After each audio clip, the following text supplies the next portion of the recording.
Hello, and thank you for standing by. I would like to welcome you to the SoundHound Q3 2024 earnings conference call.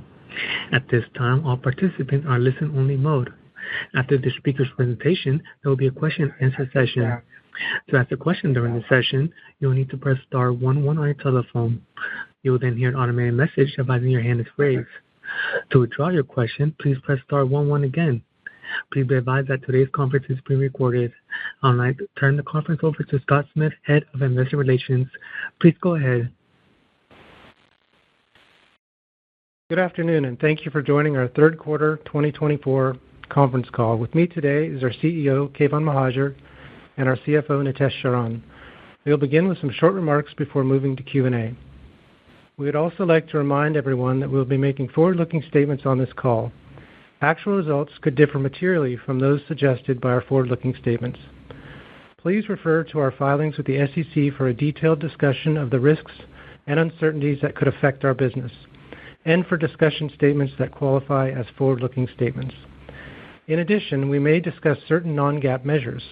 Please refer to today's press release for more detailed financial results and further details on the definitions, limitations, and uses of those measures and reconciliations from GAAP to non-GAAP. Also note that the forward-looking statements on this call are based on information available to us as of today's date. We undertake no obligation to update any forward-looking statements except as required by law.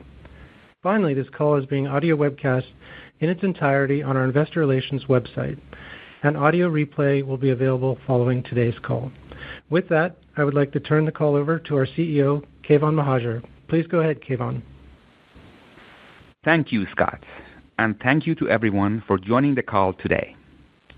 This quarter, we have seen an acceleration of our mission to voice-enable the world with conversational intelligence.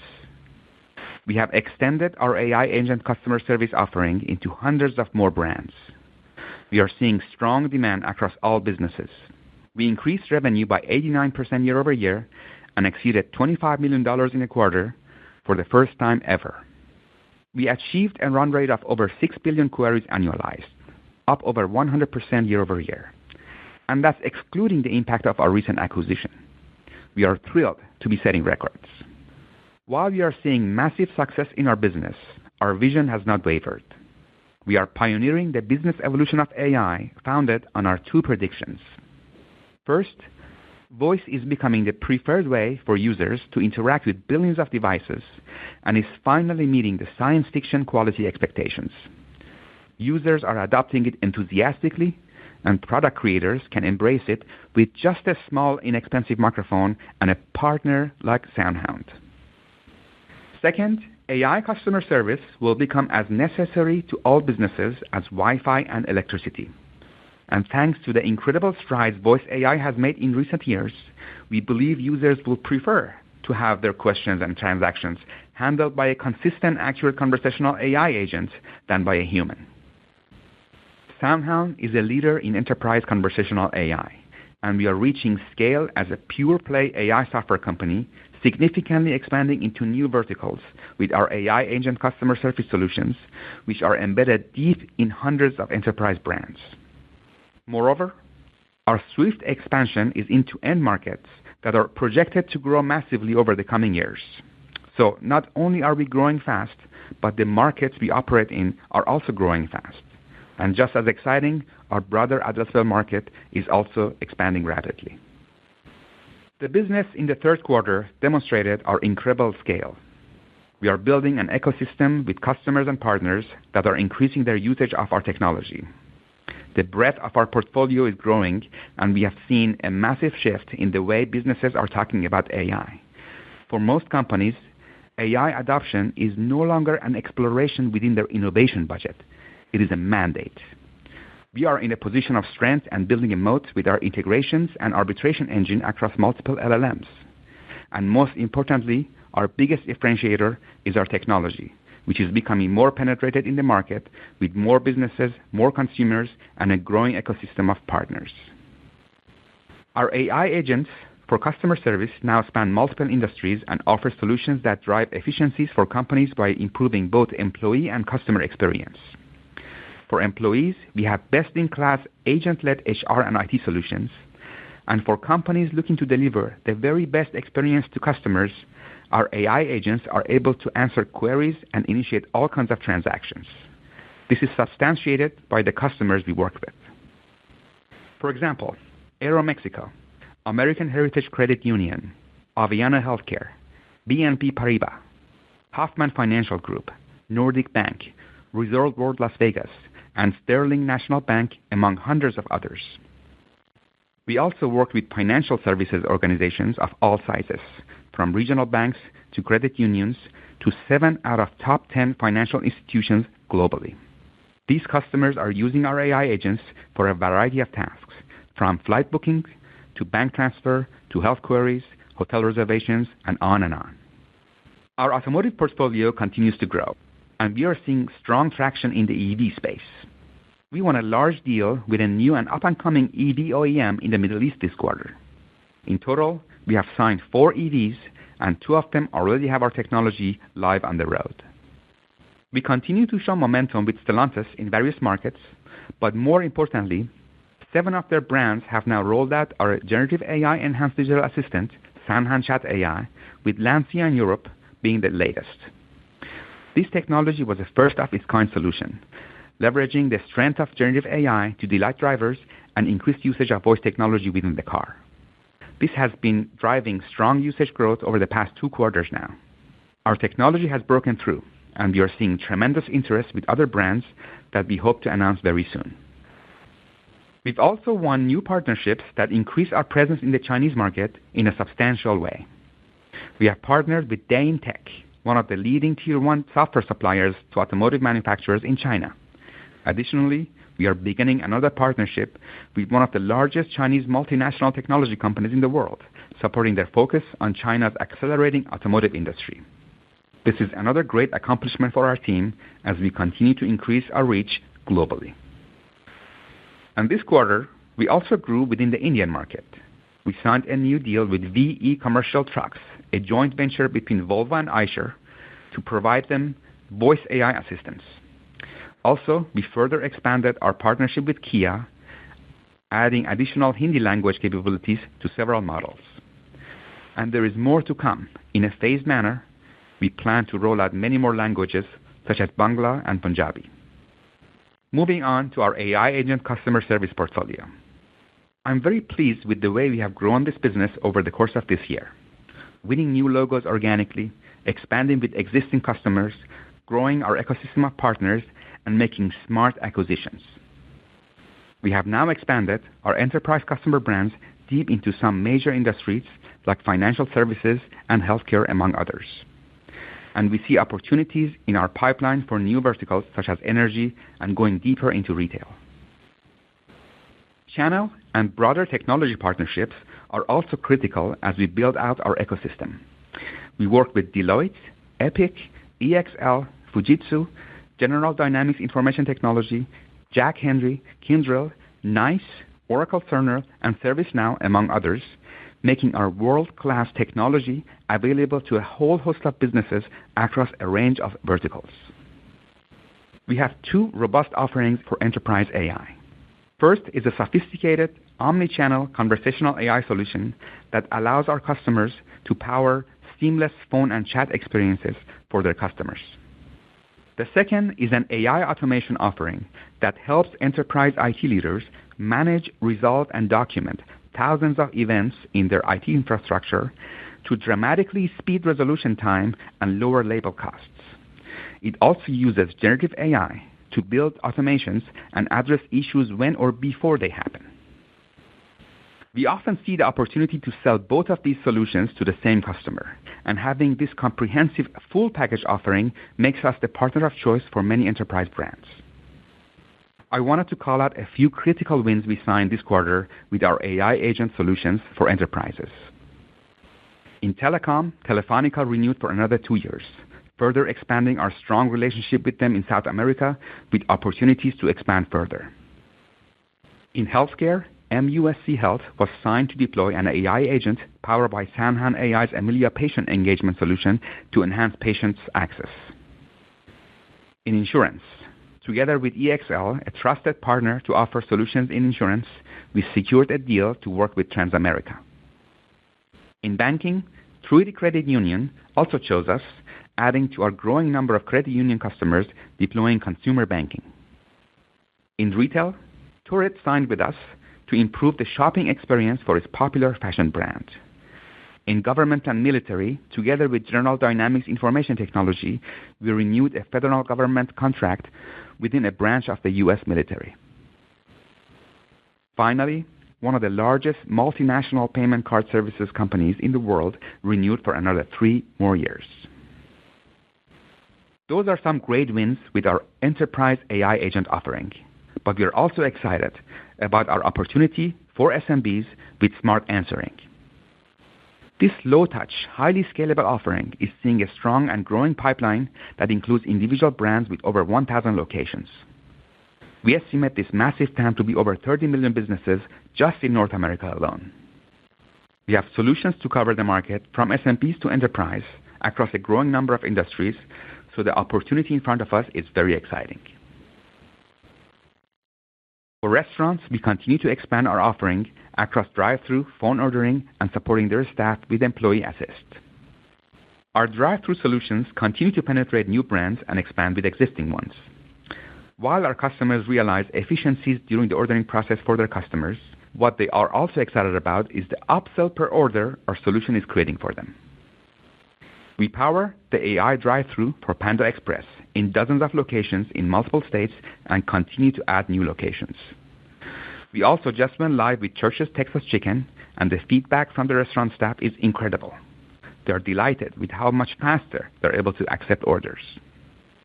We continue to expand in more locations with White Castle. Our earliest drive-thru customer is also our largest deployment. Last quarter, we implemented innovation related to speeding up the hardware deployments that we believe can help us scale even faster going forward. Because of our tech and ability to navigate different languages and acoustic variations, we already have drive-thru locations in 3 continents, and we're just getting started. It's also our trusted partners that help make this happen. We are deepening our relationship with hardware and platform partners like HME, Olo, Oracle Macros, Samsung, Sapient, Square, Toast, and many others to build out a scalable package solution that can improve the speed of rollouts over time. The demand for our phone ordering continues to accelerate. We just recently signed yet another top 10 QSR brand in pizza, and that makes for 3 of the top pizza brands globally that we now have as customers. Of late, we are also seeing demand from brands to power their mobile apps. This is such a powerful and convenient modality for so many consumers. And we are excited to have signed a new enterprise restaurant brand to power their native consumer-facing mobile application with Voice AI, which includes ordering and business query functionality. As off-premise ordering continues to grow, we see mobile-based Voice AI ordering as an emerging channel, further increasing our addressable market. Whether drive-thru, phone ordering, kiosk, mobile apps, or even adding efficiencies in the kitchen with Employee Assist, we are seeing tremendous demand from coffee shops to some of the premier QSR burger and chicken restaurants in the world. Some of the wins this quarter include Torchy's Tacos and a large restaurant chain with hundreds of stores that serves home-style food and sells unique retail products. We also expanded within existing customers. We had franchise wins with Firehouse Subs, Five Guys, Panda Express, and Beef O'Brady's, as well as one of our larger pizza chains. And with Applebee's, we are now penetrated in 2/3 of their locations, adding to the expansion we see every quarter with Chipotle and Casey's to remain fully implemented in all their locations. Our AI customer service product portfolio is resonating with businesses of all sizes. We are the market leader in phone ordering solutions for restaurants. Additionally, we are proud to say that our phone ordering solutions have crossed the milestone of handling 100 million interactions. That's more than 100 million inbound customer calls exclusively with AI. With that, I wanted to share with you some of our trusted brands that have been using our solutions along the way. Chipotle, Casey's, Applebee's, Jersey Mike's, Firehouse Subs, Five Guys, Habit Burger, Noodles & Co., Mott Pizza, California Pizza Kitchen, Corner Bakery, Blaze Pizza, McAllister's Deli, Schlotzsky's, Cafe Zupas, and Blake's Lottaburger. Basically, you can go Monday through Sunday using SoundHound's voice AI solutions to get anything from burritos to burgers or pizzas to pies with speed and convenience. We own our tech, have hundreds of patents, have data from real interactions, and nearly 20 years of experience. We believe we are winning because of the data science and machine learning behind our solutions. We have built a competitive moat with our proprietary technology that is creating a massive opportunity in customer service. I'm also happy to announce today that we will have a prominent presence at CES 2025 in January. There, we will be showcasing several automotive technologies and AI solutions, some for the very first time. This will include our work with NVIDIA to bring voice generative AI to the edge without cloud connectivity. Our live demonstration at CES will show how the solution empowers automakers to enhance in-car experiences by bringing the intelligence of cloud-based LLMs directly into vehicles. We will demonstrate how drivers can have meaningful interactions with an in-car assistant using voice generative AI, as well as seamless access to efficient car control capabilities that understand context without the need for cloud connectivity. We believe technology like this will ultimately redefine the way drivers interact with their cars, setting a new standard for the driver experience. We will also demonstrate at CES 2025 what we believe will be the voice commerce ecosystem of the future. We are creating a new category altogether and are excited to share with all of you the dynamic and convenient ways for people to do voice commerce, from ordering food to buying tickets, making appointments, and completing a range of other transactions just by speaking naturally from an ecosystem of devices that we power. More details to come. We look forward to taking part this year at CES 2025. Before closing, I wanted to give an update on our Polaris foundation model, our multimodal, multilingual foundation model that elevates our proprietary automatic speech recognition technology to the next level. Polaris built on 2 decades of work. It has learned from billions of real conversations and over 1 million hours of audio in dozens of languages that SoundHound has carefully accumulated over the years. We've been rolling out Polaris in production, and the results are exceptional. We are seeing impressive increases in accuracy while also reducing hosting costs. And because we built it ourselves, we can adapt and improve efficiently and with minimal human effort. I'm delighted to say that Polaris is now powering approximately 1/3 of all AI interactions that SoundHound handles for restaurant customers. And we expect this exceptional SoundHound developed technology will soon be the AI engine to power all our customer experiences. As we continue to develop Polaris, we will also release a number of groundbreaking features that will continue to revolutionize the way our technology understands speech, intent, and the full meaning of conversational exchanges. This exciting engineering innovation keeps us at the cutting edge of conversational AI and allows us to deliver consistently superior technology to our customer base. In closing, we have a winning position in all pillars of our business. In automotive, we continue to take market share. We see ourselves ahead of the competition in the adoption of generative AI technologies and AI in the cloud. We are leading in the EV space and with new companies that are choosing their technology partners to bring innovative products to the world. This speaks to our technology and offerings. In customer service, our AI agent offerings are now more than half of our business and growing at a rapid rate. We are working with premier Fortune 500 enterprise brands and adding major system integrator partners to catalyze our business growth. We've had a consistent vision over the years, and that vision is now being noticed more than ever before. Companies, partners, stakeholders, and most importantly, users of our technology are realizing the amazing experiences we've created. We are grateful to all the collaboration and engagement, to all who play a role in our continued joint success, especially our amazing team. With that, I'll now turn the call over to Nitesh to talk about our financial performance, key growth drivers, and business outlook. Thank you, Kayvon, and good afternoon, everyone. Q3 revenue increased 89% year-over-year. We had over $25 million in revenue this quarter, once again exceeding 50% growth, and we are just getting started. Before we dive into the financials for the quarter, let me contextualize how we view the shifting technology landscape and what we are building here. We believe natural language conversations will be the next major interface in how humans interact with technology, and generative AI and LLMs are catalyzing that opportunity at an exponential pace. In this new world order, we believe voice AI is the killer app. This is a generational shift. We are building a foundation for the next 5, 10, and 20 years. Our heritage and innovation uniquely positions us to succeed. The basis of our capital activities and investments this year, in particular, have been to set ourselves up for the shifting reality. As we gear up to finish 2024 and transition into 2025, it is with this lens that we organize and align ourselves. Our financial position remains strong. Throughout 2024, our capital position has been a source of strength, and we want to maintain that strength because it affords us the opportunity to grow, invest strategically, extend our reach, and deepen our customer footprint.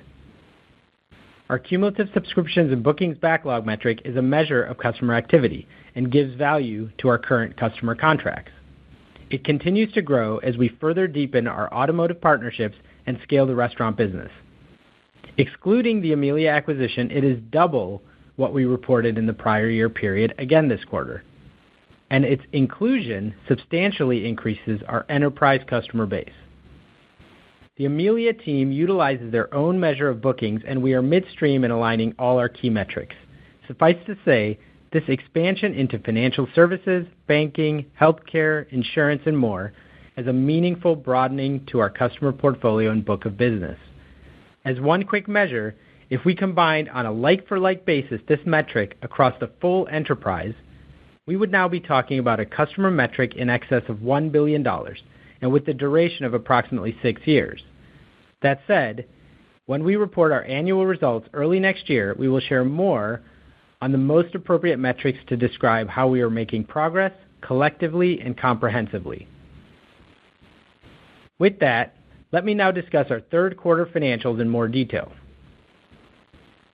Q3 revenue was $25.1 million, up 89% year-over-year. We continued to see double-digit automotive unit growth, and we saw double-digit unit price expansion in the quarter, driven by our generative AI solutions and overall product expansion. As a reminder, we are anniversarying a period where we had significant point-in-time revenue from our largest customer within the automotive business. Thanks to our scale and diversification of customers that contribute more SaaS-like revenue, we have reduced our reliance on such large point-in-time deals. Within restaurants, we have continued to scale with customers, signed meaningful new logos, and further diversified product offerings.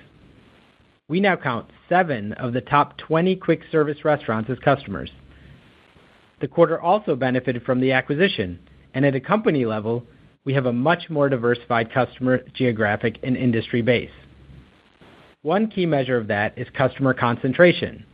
Last year, we reported 72% of our revenue came from one customer, and now that number has improved to just 12% this quarter. Expressed another way, last year, our top 5 customers represented over 90% of our business.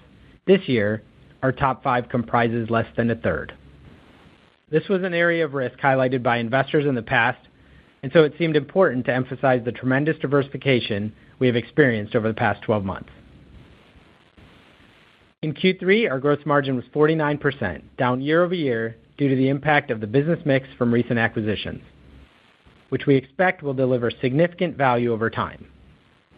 Adjusted for non-cash amortization of purchase intangibles, our non-GAAP gross margin was 60%. While the acquired businesses weigh on our margins, they provide deep customer relationships and essential enterprise-grade data assets. We anticipate margin recovery as we realize synergies from cloud data center migration, tech stack integration, and cost rationalization.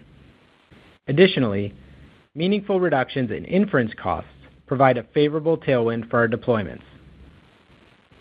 R&D expenses were $19.5 million in Q3, reflecting a 53% year-over-year increase, primarily driven by our acquisitions.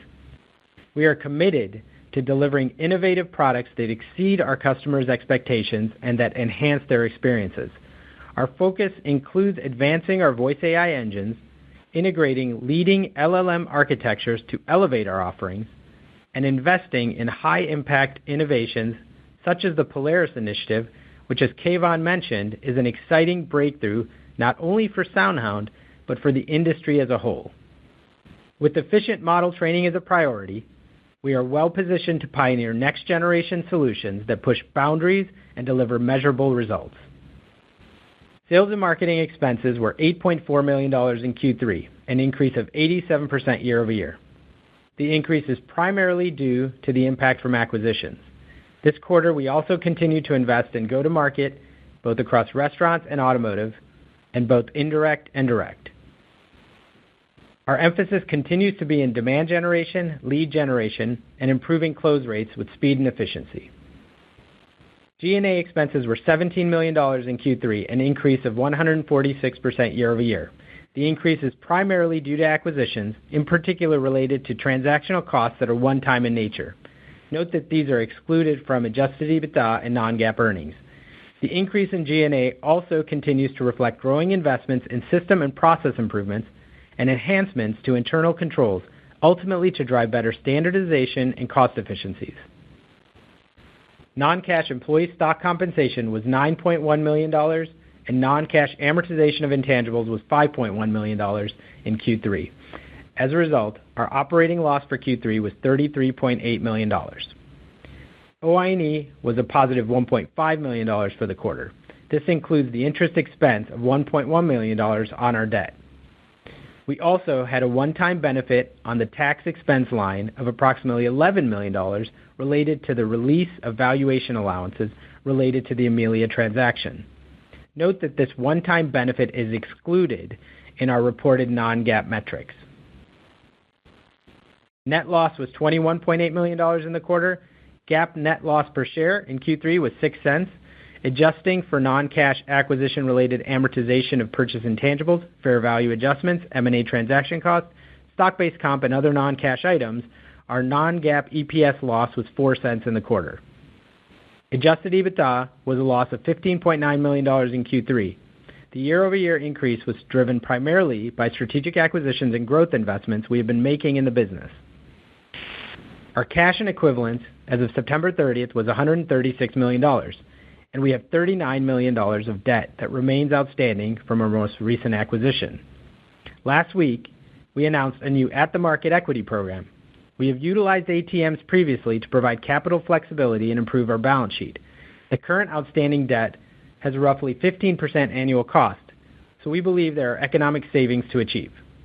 We will be thoughtful about when we execute on the program, and as I have said before, our capital position is strong, and we do not need incremental capital to achieve a break-even operating profile. With that, let me discuss our financial outlook. We now expect 2024 revenue to be in a range of $82 to $85 million. And while we will share more details regarding 2025 in our next earnings call, we thought it would be helpful to lay out an early view. We continue to scale our automotive, AI agent, and restaurant businesses. We are integrating the acquisitions, and we see significant revenue synergies. And we expect to drive meaningful opportunities for upsell and cross-sell across the full portfolio. As such, we expect revenue for 2025 to be in a range of $155 to $175 million. We also expect to drive cost synergies and continue to rationalize our portfolio to capitalize on the most meaningful investment opportunities. One of our biggest priorities is ensuring we continue to operate with agility and urgency. We want to make sure we aren't shortchanging opportunities either, so we will balance moving fast to capture market opportunities with driving efficiencies to move towards profitability. In accordance, we expect to achieve adjusted EBITDA profitability by the end of 2025. I'd like to close by emphasizing factors that underpin our financials, which may not be obvious on the surface. Over the past year, we have meaningfully diversified our customer base, product set, and industry and geographic coverage. We have solidified the capital base and extended our reach into what is clearly generational and foundational technological shifts that are only just beginning. Another way to view this is that we are steadily de-risking our financial profile while concurrently accelerating growth vectors. That certainly doesn't suggest we aren't elevated beta, as we are fundamentally a disruptor. It does, though, portend that we are better situated to drive sustainable alpha for the long term. I have said several times before that our pathway will not always be linear. That is partly by design, because we are thinking exponentially. Thank you, and now we will move to Q&A. Thank you. At this time, we'll conduct a question and answer session. As a reminder, to ask a question, you'll need to press star 11 on your telephone and wait for your name to be announced. To withdraw your question, please press star 11 again. Please stand by while we compile the Q&A roster.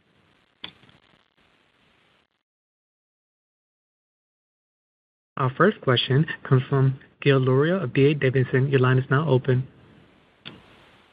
Good afternoon. 3 months ago, when you announced the Amelia acquisition, you talked about the fact that you were looking at various parts of the business to decide which ones you're going to incorporate into the future SoundHound, and there was a possibility that you may want to discontinue some of those businesses that you had acquired. With the 3 months worth of work and perspective on that, can you give us a sense for how much of the Amelia business you're going to be retaining, how much you may be discontinuing, and then what's the accounting going to be for that? Sure. Hey, Gil. So to be fair, we're still in the process of that. You're right, we're 3 months in. In fact, there's a lot that we've been learning and bringing the teams together. I think there's a lot we're excited about that we're going to accelerate. There's product cross-sell, upsell opportunity we've talked about. There is integration across our technology stacks that we're going to do. And in terms of the composition, directly to your question, they have multiple pieces, one of which is this and this future of agentic sort of space.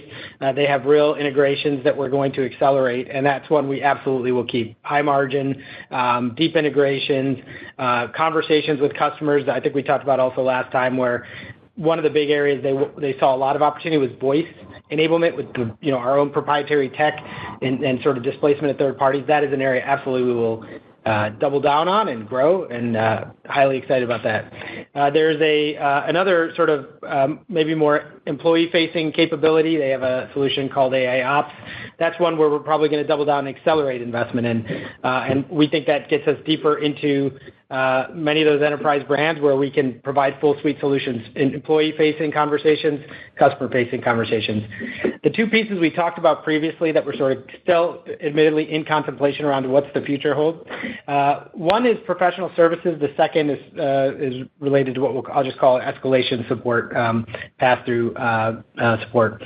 The professional service is actually strategic, and I think the question isn't what binary in or out. It's more about where and how. So, for example, doing more of these professional services to go deeper into integrations with large enterprises that have hundreds of thousands of interactions, monetizable interactions, that stuff we see a positive return and we'll go faster.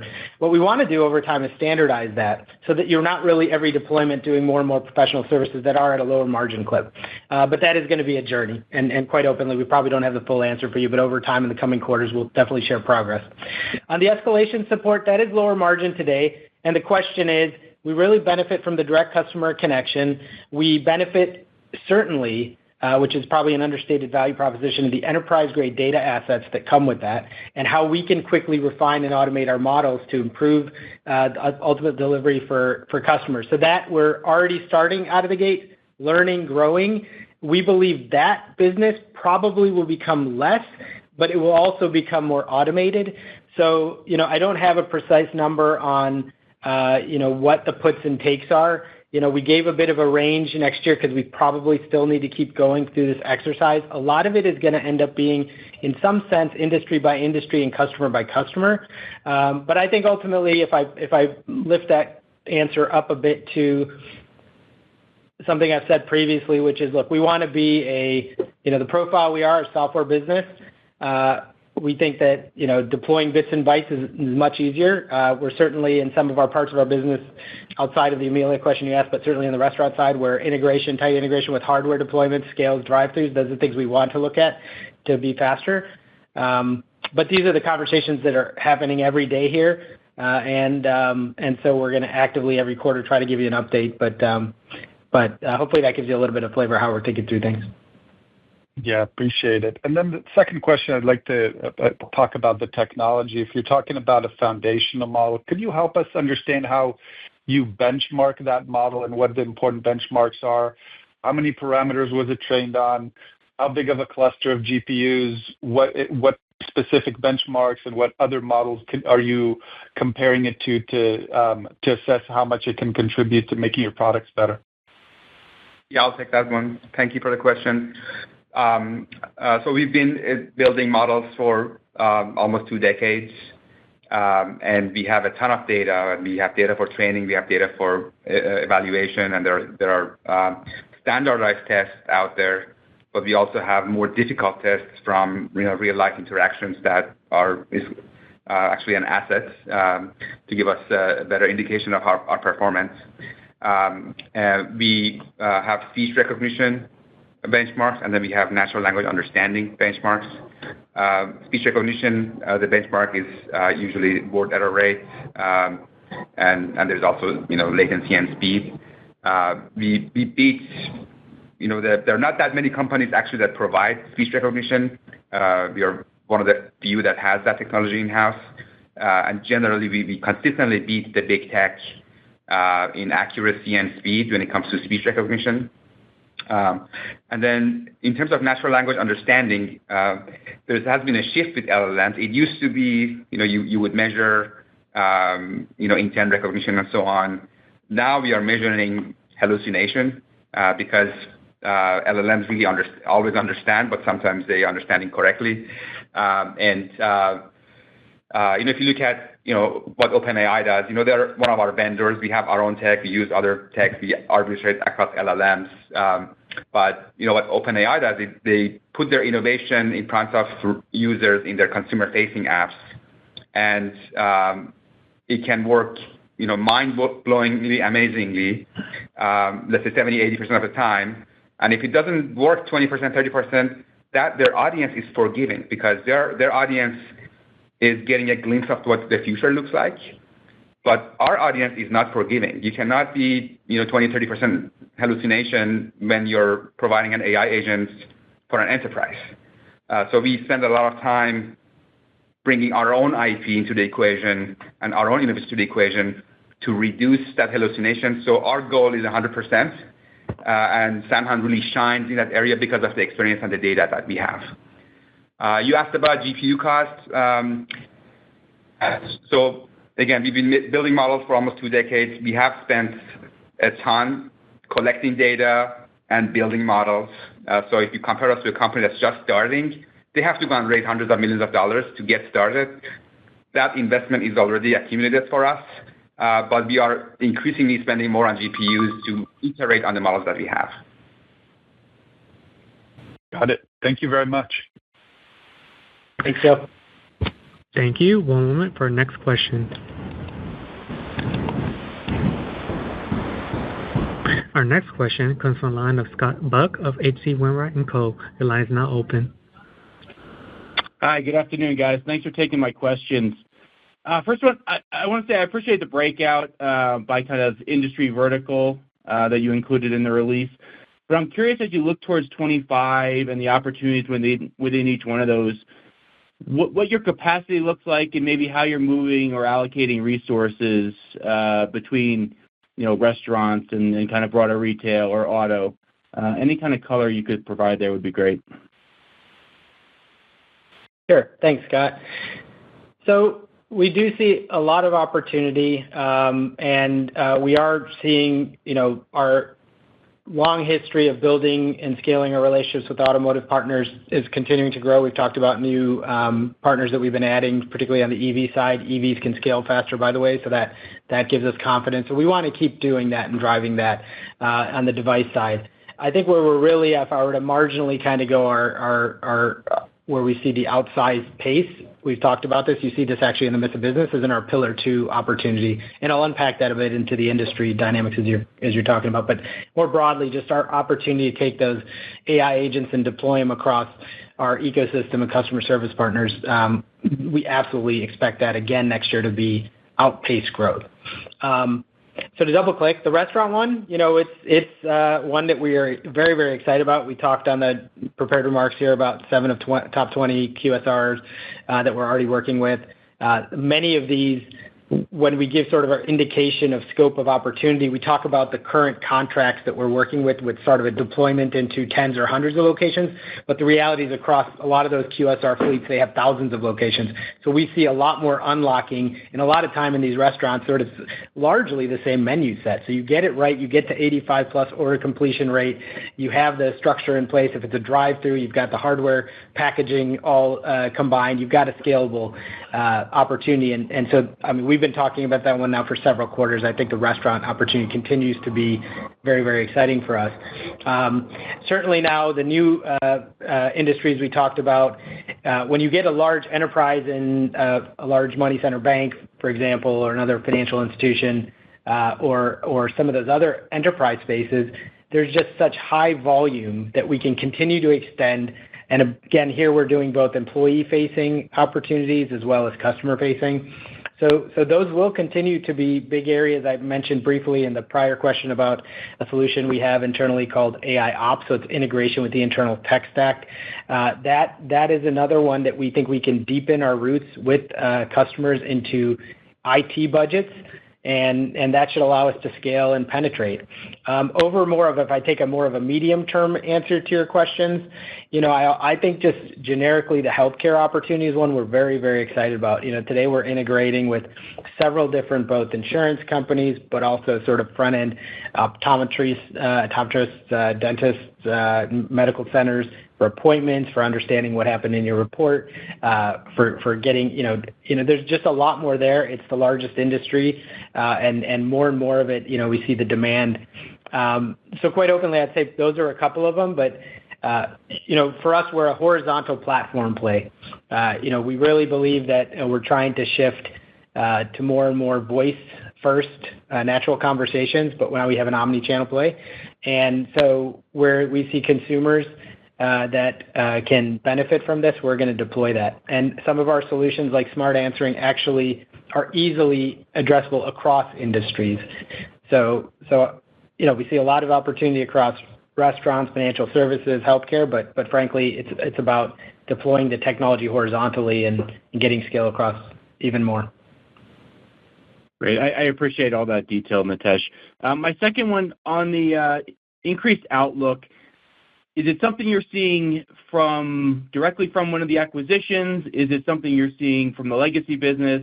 Or is it just the combination of the two that's pushing that higher, both for fourth quarter and 25? It's a combination of the two, both separately, but also them coming together. We continue to be really excited about, just even in answering to your prior question, like the automotive business has a lot more scale opportunity. We're still a smaller share of the total market, and we're disrupting the major incumbent player and gaining share all the time. So we think there's a lot more that we can deploy and grow. On the restaurant side, I mentioned we're already with enough partners to really get a ton of organic growth just from those partnerships, but we're adding more and more all the time and scaling units across. And then I think with respect to the acquisitions, the cross-sell, upsell opportunity is tremendous. So we absolutely do see it's a great opportunity across all of those, both organic and across the M&A. Great. Well, I appreciate the added color, guys. Thank you for the time. Thanks, Scott. Thank you. One moment for our next question. Our next question comes from the line of Glenn Mattson of Ladenburg Thalmann. Your line is now open. Hi. Yeah, thanks for taking the question. So in relation to that guidance, I'm curious. I think I saw in the filing that there's for the quarter, you'd be like $40 million this quarter if you had Amelia for the full quarter. Correct me if I'm wrong there. And then so if you were to annualize that, that's like $160 million next year. Can you just square away perhaps That's kind of like ballpark the midpoint of your range. So maybe there's some cushion built in there, or perhaps there's some seasonality. Can you just help me help me understand the guidance in relation to that number? Yeah, I think there's a couple of things there. One is, like we talked about, I think, in Gil's question, there's certain things we're actually looking at in terms of how we're going to pursue that going forward and what the mix is. It's not just about growth, it's growth and profitability. I also indicated sort of trying to get towards adjusted EBITDA positive. So we're trying to be mindful of both the growth and sort of margin profile. But, I don't think that's totally off. I think there is still some seasonality in our business, but as we're moving more towards SaaS, a greater share of our business is SaaS. So I think you'll see that stabilize, and hopefully you won't see it, but we are continuing to grow. And if I maybe unpack the guidance this way, sort of at the lower end of it to the higher end of it, we gave a bit of a range. We want to be prudent in the estimates we're giving out there, just so we continue to give ourselves a bit of the room to breathe, to deliver and outpace and make the right investments for the long term. So all those sort of coming into the calibration around the numbers. And I will say, you're starting to see some disclosures. We actually had disclosure come out recently with respect to details of the business. But a lot of our acquisitions, and for us to get it at the prices that we feel were attractive, there's a lot of things that we have to work on through integration to right size the ship, to invest in the right place, to get go-to-market recalibrated. And so we're doing a lot of that real time. And that's why looking at the past isn't always the best indicator of the future. Those are the things we're driving with the integration. So hopefully that gives you a little more sense of how we're driving it. Yeah, that's helpful. Thanks. And then just on the business side, I think you said 7 of the top 20 QSRs now. Can you just talk? In the past, you've talked about with these larger deployments, sometimes it's a little harder to get whatever, if it's all the franchisees on board or something like that, or just to procure the equipment and the time to install everything. Can you just talk about your sense of how that process is going from the win to the actual deployment? Yeah, there are a lot of different flavors and a lot of different point-of-sale systems and integrations that are required. I'll maybe repeat something that Kayvon brought up on the prepared remarks that we're excited about is, you're right, there were kind of, if I think of the franchise locations, you got to have a second conversation with franchisees. So we've now activated and are investing in franchise sales and getting the right people, because that sales motion is different than new customer acquisition. And so we are investing to make sure with, big partners that we have MSAs with that have large footprints of franchises, how do we have those multiple conversations with support from corporate to deploy? So that's something we're definitely scaling in. And then, Kayvon mentioned White Castle is one of our earliest partners. And one of the really exciting things this last quarter was how our team got very creative, because one of the challenges was the hardware footprint in retrofitting a lot of their locations. And frankly, in some cases, they have you got to get a permit in a certain location to retrofit the drive-through, and that could be a multi-month, if not year process. And our team was really creative in coming up with a more agile approach with a post and a visual footprint that we could deploy it quickly, get it activated, quickly get to high order completion rate, and let customers start using our technology. So it's those types of innovations that we're doing, that we're partnering with many of the hardware vendors that Kayvon noted for both headsets, screens, all the capabilities that are required for drive-through. And that's the way we're going to calibrate it. So I would say our pace continues. We continue to try to aggressively drive this forward. Relative to last quarter, I think we just continue to learn so much, and I would say the team is frankly going even faster as we learn. And the partnership ecosystem is getting more and more solidified, that we feel confident we're going to continue to scale this. I guess the last thing, you didn't really exactly ask this, but I'll hit it if it's okay, in terms of the interest and momentum. We brought this up last time, that maybe a year ago, we were going out sourcing, customers, and now we really, and I say this with full humility, like we believe we're absolutely the industry leader driving this. And so more and more restaurant franchises are coming to us and trying to partner with us. And we have, with limited resources, the constraint and challenge of how do we prioritize all of these? And when you move from, top 20 conversations to top 10 conversations to top 5, we just have to be mindful and edit it and set the right expectation. Our goal here is to exceed expectations and delight our customers and certainly their end consumers. And so that's just a continued calibration that we're constantly trying to battle. But net, I would just summarize that by saying, feeling really good about the momentum. We're investing in the right spots. We think this is absolutely on trend where the world is moving next year, the year after, 5 years down the road. This is where it's going. And we're just super excited about what we're driving here.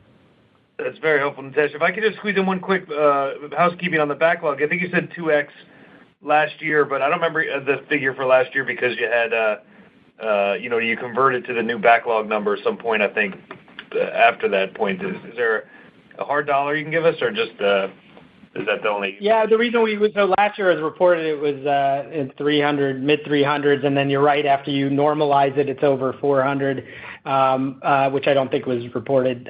So the doubling of it, you can just do the rough math. But I think the bigger point I was trying to raise is now we got to conform with what Amelia brings to bear, and they had a very different way of measuring it. So we'll share more next time, but it's well north of $1 billion was what I conveyed in the prepared remarks as a combined business. Really nice diversification. I would say if I were to penetrate, it's sort of like if I put Amelia to the side, probably the outpaced growth, or not probably, but the outpaced growth continue to be in the restaurant side as we're signing up more customers, but not only that, but activating more locations. But we continue to see strength across multiple parts of that customer base. Great. Thanks again. Sure. Thank you. Thank you. One moment for our next question.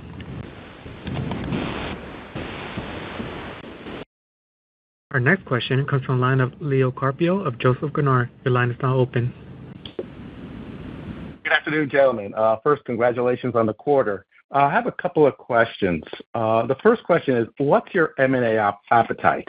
As you seek to consolidate the voice AI space, any industries or sectors that look appealing?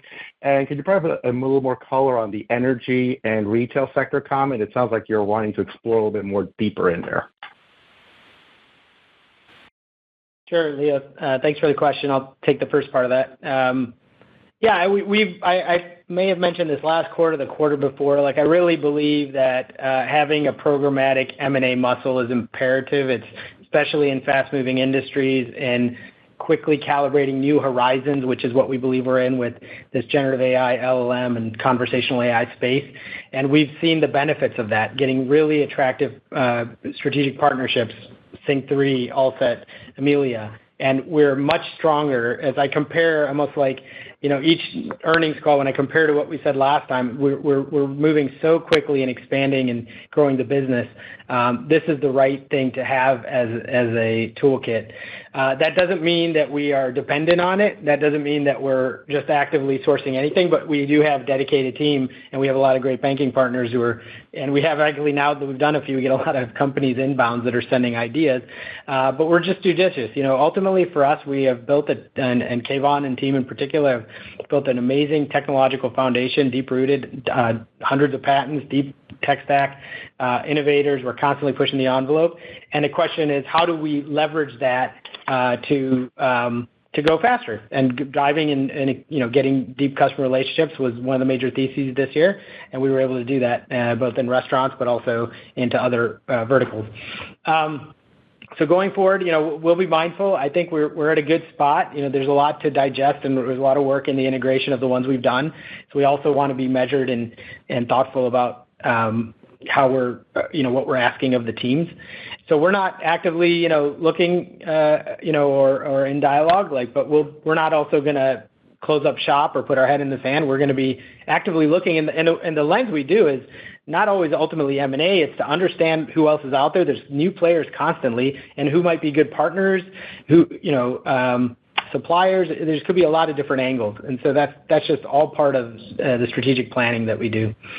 So that's part one. I guess on part two, because we do have horizontal solutions, we are going after we can hit different industries. I think you mentioned energy, and I forget what the other one was. But yeah, there's a lot of pipeline, and there's a lot of need for our solutions, particularly the conversational agent side capabilities that we're bringing. So I think that is an area we'll focus on. These are massive TAMs. Again, now that we're talking about, if you think industry-wise, healthcare, $10 trillion TAM or whatever it is, financial services, also multi-trillion-dollar TAM, energy, multi-trillion-dollar. These are spaces that are ripe for automation and something that we will look at. Our edit always will be governed by capacity and resources and prioritizing highest growth and where our capabilities are best suited to fit. Okay, and then speaking of partnerships, any plans to collaborate with the large AI LLM companies like Anthropic, OpenAI, or are there existing relationships with them? Well, we do use, we've been publicly disclosed that we use OpenAI as one of our vendors. And we brought ChatGPT into our digital assistant in cars. And we also have disclosed our architecture that you can arbitrate across multiple LLMs. A lot of the queries are handled by our own models, but for certain things we can go to, let's say, ChatGPT models to answer historical questions. And then if you have questions about real trends and news, we can use models like Perplexity. So we've tried to build our architecture to be kind of LLM agnostic. And as I mentioned, we are also building our own Polaris Foundation model. Okay, and then in the restaurant pillar, what's the tone of the conversations? Last quarter, you indicated you're getting a lot of inbound calls. And given the roster of restaurants that you've been working with, what do you think is the extra that you need to crack into the top 5 restaurants, the 5 global chains? Well, we are in the 7 of the top 20, and that number has increased a lot quarter over quarter. So yeah, we are winning new logos.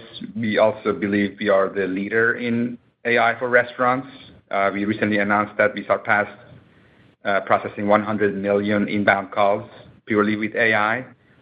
And another thing that we have disclosed in the past, and we also mentioned during our remarks, is that we are going to bring it all together.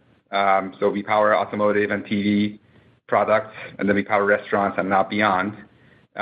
We are going to bring those customer service solutions into the devices, and we're going to demonstrate that at CES. So when you're driving your car, you're already talking to your car that's powered by our AI. So you ask it to, car control, navigation, tune into radio, ask for weather, stock prices, sports scores.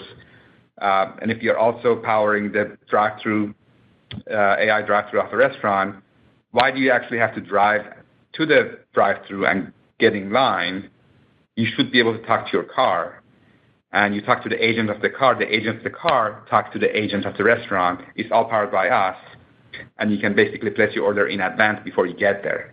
So we'll demonstrate that at CES, and it won't be just limited to ordering food. You can book appointments, buy tickets, do all sorts of voice commerce. All right. Well, thanks, gentlemen, and congrats again on the quarter. Thank you. Thank you. Thank you. I'm showing no further questions at this time. Thank you for your participation in today's conference. This does conclude the program. You may now disconnect.